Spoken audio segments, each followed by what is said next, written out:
আসসালামু আলাইকুম ওয়া রাহমাতুল্লাহি ওয়া বারাকাতুহু।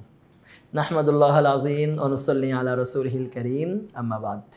ফাআউযু বিল্লাহি মিনাশ শাইতানির রাজীম। বিসমিল্লাহির রাহমানির রাহিম। ইয়ারফা'িল্লাহুল লাযীনা আমানু মিনকুম ওয়াল লাযীনা উতুল ইলমা দারাজাত। বারাকাল্লাহু লানা ওয়া লাকুম ফিল কুরআনিল আযীম ওয়া নাফা'না ওয়া ইয়্যাকুম বিল আয়াতি ওয়াজ যিকরিল হাকীম। রাব্বি ইশরাহ লি সাদরি ওয়া ইয়াসসির লি আমরি ওয়াহলুল উকদাতাম মিন লিসানি ইয়াফকাহু কওলি। আমরা শিখি এবং শেখাই। শিক্ষা দানের মধ্যেই আমাদের সম্পর্ক। হয়তো আমাদের কেউ শিক্ষক, কেউ শিক্ষার্থী। তো যে শিখবে তার কি বৈশিষ্ট্য থাকবে, যে শিক্ষা দিবে তার কি বৈশিষ্ট্য থাকবে, এবং যে শিক্ষা দিচ্ছে শিক্ষক হিসেবে যে শিক্ষা নিচ্ছে ছাত্রের সাথে, শিক্ষার্থীদের সাথে তার কি সম্পর্ক থাকবে, এমন একটা আলোচনা নবম ও দশম শ্রেণীর ইসলাম শিক্ষা বইয়ে আছে, যেটা তৃতীয় অধ্যায়ের মধ্যে আছে। আমরা আজকের ক্লাসে তৃতীয় অধ্যায়ের দুইটা পাঠ একসাথে করে আলোচনা করব। একটা পাঠ হলো শিক্ষার্থীর বৈশিষ্ট্য, আর একটা হলো ছাত্র শিক্ষকের মধ্যে কি সম্পর্ক থাকবে।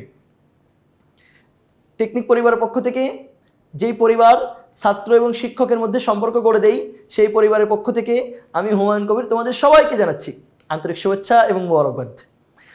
আমরা শুরু করি যে শিক্ষার্থীর বৈশিষ্ট্য কি, ছাত্র শিক্ষকের মধ্যে কোন ধরনের সম্পর্ক থাকবে, এটা নিয়ে কি কি এমসিকিউ আছে, কোনগুলো গুরুত্বপূর্ণ। চলো তাহলে, কে প্রকৃত শিক্ষার্থী আমাদের কাছে প্রথমেই জানতে চাওয়া হয়েছে। এখন মনে মনে চিন্তা করো যে শিক্ষার্থীর গুণ যেটা পাওয়া যাবে এখানে, সেটা আসলে আমাদের মধ্যে আছে কিনা। যদিও এখানে হয়তো শিক্ষক হিসেবে আসছি, তোমাদের সামনে দাঁড়িয়েছি, তোমরা আমাকে দেখছো, ঠিক কোথা থেকে দেখছো আমি জানি না। তো নিজেকে একজন শিক্ষার্থী মনে করি। এখানে হয়তো দায়িত্বের কারণে শিক্ষক হিসেবে দাঁড়িয়েছি। আমরা সবাই ছাত্র, সারা জীবন ছাত্রই থাকতে চাই। আচ্ছা, কে প্রকৃত শিক্ষার্থী? যে নিয়মিত বিদ্যালয়ে যায়, যে নিয়মিত ক্লাসে অংশগ্রহণ করে, যে শেখার প্রতি আগ্রহী ও যত্নশীল, যে পাঠে অমনোযোগী। পাঠে যে অমনোযোগী সে তো শিক্ষার্থী হইতে পারে না। যে নিয়মিত বিদ্যালয়ে যায় সেও তো শিক্ষার্থী হওয়ার জন্য এটা খুব জরুরি কোনো কিছু না। যে নিয়মিত ক্লাসে অংশগ্রহণ করে এটাও একদম মিলছে না, কিন্তু যে শেখার প্রতি আগ্রহী ও যত্নশীল সেই হলো প্রকৃত শিক্ষার্থী। তাহলে কে প্রকৃত শিক্ষার্থী? যে শেখার প্রতি আগ্রহী ও যত্নশীল। আমরা এখান থেকে গ নম্বরকে চয়ন করছি সঠিক হিসেবে। শিক্ষার্থীকে অবশ্যই পরিত্যাগ করতে হবে। শিক্ষার্থীকে এখানে নিচে যেগুলো লেখা আছে এর মধ্যে কোনটা পরিত্যাগ করতে হবে? পোশাক পরিচ্ছন্ন রাখার অভ্যাস না, এটা তো শিক্ষার্থীর পরিত্যাগ করার দরকার নাই। জ্ঞান অর্জনে লজ্জাশীলতা পরিহার করার অভ্যাস, এটা তো খুব ভালো ব্যাপার, এটা পরিত্যাগ করার দরকার নাই। বরং জ্ঞান অর্জনে লজ্জাশীলতা না থাকাটাই ভালো। আমি সবার কাছে যেন জিজ্ঞাসা করতে পারি। সুশৃঙ্খল জীবনযাপনের অভ্যাস না, এটাও তো শিক্ষার্থীর জন্য জরুরি যে তার জীবনটা যেন শৃঙ্খলাবদ্ধ হয়। না বুঝে পড়ার অভ্যাস, অবশ্যই এটা পরিত্যাগ করতে হবে। এটা পরিত্যাগ না করলে আমাদের শেখাটা সুন্দর হবে না। যেন না বুঝে পড়ার অভ্যাসটা পরিত্যাগ করতে হবে। একটা জিনিস তুমি বুঝো নাই তো ওটা বারবার পড়ো। একটা ম্যাথ তুমি করছো কিন্তু তোমার বুঝে আসছে না, সেটা তুমি বারবার করো, বারবার করে বোঝার চেষ্টা করো, পড়ার চেষ্টা করো। এটা হলো শিক্ষার্থীর বৈশিষ্ট্য।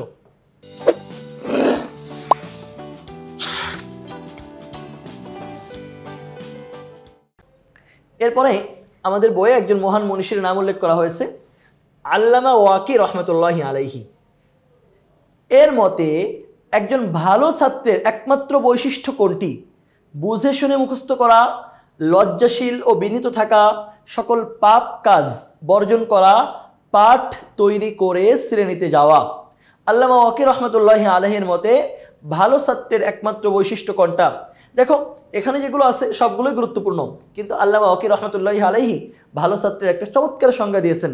তিনি বলেছেন ভালো ছাত্র সকল পাপ কাজ বর্জন করবে, ভালো ছাত্র অন্যায় কাজ করবে না। তাহলে বোঝা যায় আল্লামা ওয়াকি রহমতুল্লাহি আলাইহি, যিনি একজন অনেক বড় মনীষী ছিলেন, তার মতে একজন শিক্ষার্থীকে অন্য আরও যত গুণাবলী আছে এই সব গুণাবলীর পাশাপাশি তাকে অবশ্যই পাপ কাজ বর্জন করতে হবে। কারণ পাপ কাজ করে কেউ খুব বেশি ভালো ছাত্র হতে পারে না। এরপরে আমরা 139 নম্বর পড়ব যে রফিক একজন আদর্শ শিক্ষার্থী। তার বৈশিষ্ট্য হলো না বুঝে সব কিছু মুখস্থ করা। আচ্ছা, না বুঝে মুখস্থ করা কি আদর্শ শিক্ষার্থীর বৈশিষ্ট্য হতে পারে? অবশ্যই না। সুশৃঙ্খল জীবনযাপনে অভ্যস্ত হওয়া, এটা অবশ্যই শিক্ষার্থীর বৈশিষ্ট্য। জ্ঞান লাভের ক্ষেত্রে লজ্জাশীলতা পরিহার করা, এটাও খুব ভালো বৈশিষ্ট্য। তাহলে প্রথমটা সঠিক মনে হচ্ছে না, 2, 3 সঠিক মনে হচ্ছে। আমরা উত্তরের জায়গায় 2, 3 যেখানে আছে সেটাকে সঠিক হিসেবে বিবেচনা করব। 2 আর 3 কোনটাই সঠিক? 2 আর 3 সঠিক হলো গ নম্বরে। তাহলে ওই প্রশ্নের সঠিক উত্তর হলো গ নম্বর। কে পরম শ্রদ্ধার পাত্র? বড় ভাই, শ্বশুর, শিক্ষক, মামা। এখানে যে কয়জনের কথা উল্লেখ করা হয়েছে এর মধ্যে পরম শ্রদ্ধার পাত্র কে? বড় ভাই তো সম্মানের পাত্র, শ্রদ্ধার পাত্র, শ্বশুর, মামা তারাও সম্মানের পাত্র, কিন্তু পরম শ্রদ্ধার পাত্র তিনি অবশ্যই শিক্ষক। শিক্ষককে সম্মান করতে হয়। কারা অনুকরণ প্রিয়? অনুসরণ করতে কারা পছন্দ করে? যারা অনুকরণ করতে পছন্দ করে তারা হলো শিক্ষার্থী। শিক্ষার্থীর একজনকে দেখে আরেকজন অনুকরণ করে, এটা খুবই পছন্দের কাজ।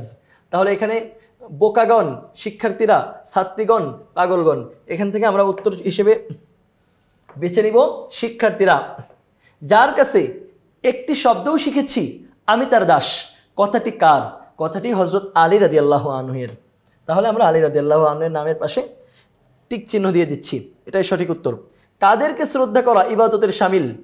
কাদেরকে শ্রদ্ধা করা ইবাদতের শামিল? বয়োজ্যেষ্ঠদের, শিক্ষকদের, আত্মীয়দের, প্রতিবেশীদের, এখানে সবাইকেই সম্মান করতে হবে, কিন্তু যাদেরকে শ্রদ্ধা করা ইবাদতের শামিল তারা হলেন শিক্ষক। ছাত্র শিক্ষকের সম্পর্ক পিতা পুত্রের সম্পর্কের ন্যায় কেন? একজন ছাত্র এবং একজন শিক্ষকের মধ্যে পিতা পুত্রের মতো সম্পর্ক কেন থাকবে? একই প্রতিষ্ঠান অবস্থানের কারণে, বারবার দেখা সাক্ষাতের কারণে, মায়া মমতার কারণে ছাত্ররা শিক্ষকের জ্ঞানের উত্তরাধিকারী বলে। দেখো পিতা পুত্রের সম্পর্ক কেন বলা হয়েছে? পিতা থেকে আমরা সম্পদ পাই, আর শিক্ষক থেকে আমরা জ্ঞান পাই। এই জ্ঞানের উত্তরাধিকারী হওয়ার কারণে ছাত্র এবং শিক্ষকের মধ্যে, শিক্ষক এবং শিক্ষার্থীর মধ্যে পিতা পুত্রের সম্পর্ক বলা হয়েছে। তাহলে এখান থেকে আমরা ঘ নম্বরকে বেছে নিচ্ছি সঠিক উত্তর হিসেবে। এরপরে 145 নম্বর প্রশ্ন আমাদের সামনে আসছে যে ছাত্র শিক্ষকের সম্পর্ক কেমন? মালিক বৃত্তের সমান না, পিতা পুত্রের সমান? অবশ্যই। ক্রেতা বিক্রেতার মতো? অবশ্যই না। তাহলে 2 নম্বর সঠিক। 2 নম্বর কোনটা? খ নম্বর। ছাত্র শিক্ষকের সম্পর্ক হবে পিতা পুত্রের ন্যায়, বন্ধু বান্ধবের ন্যায়, নাকি গুরু শীর্ষের ন্যায়? ছাত্র শিক্ষকের সম্পর্ক হবে পিতা পুত্রের ন্যায়। পিতা পুত্রের ন্যায় আমরা কোথায় পাই? এখানে এই যে পিতা পুত্রের ন্যায় পাচ্ছি, তো এটা কোথায় দেওয়া আছে? ক নম্বরে দেওয়া আছে। সুতরাং ক নম্বরকে আমরা সঠিক উত্তর হিসেবে বেছে নিচ্ছি। আজকের ক্লাস থেকে, এই পর্ব থেকে এখানেই বিদায় নিচ্ছি। পরবর্তী পর্ব দেখার আমন্ত্রণ জানাচ্ছি।